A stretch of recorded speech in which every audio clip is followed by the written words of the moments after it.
নমস্কার, astro science চ্যানেলে আপনাদের স্বাগত জানাই। আমি অভিজিৎ মিশ্র। আজ আমি আলোচনা করব আপনার বাড়ির মেয়ের জন্য আপনি কি মনোমতো পাত্র পাচ্ছেন না, বা আপনি পাত্র নির্বাচন করেছেন, বিয়ের দিনও হয়তো খুব শীঘ্রই ঠিক করবেন, ঠিক সেই সময়ে বিয়ে বাড়ি ভেঙে যাচ্ছে।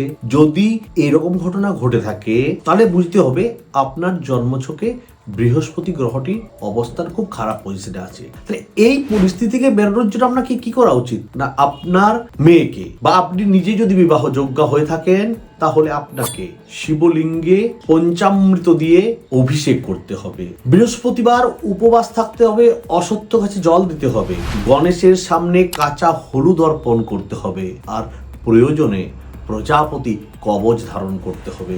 এগুলি করে দেখুন, আপনার বিবাহের যে বাধা বা আপনার মেয়ের বিবাহের যে বাধা তা থেকে আপনি বা আপনার মেয়ে মুক্তি পাবেন।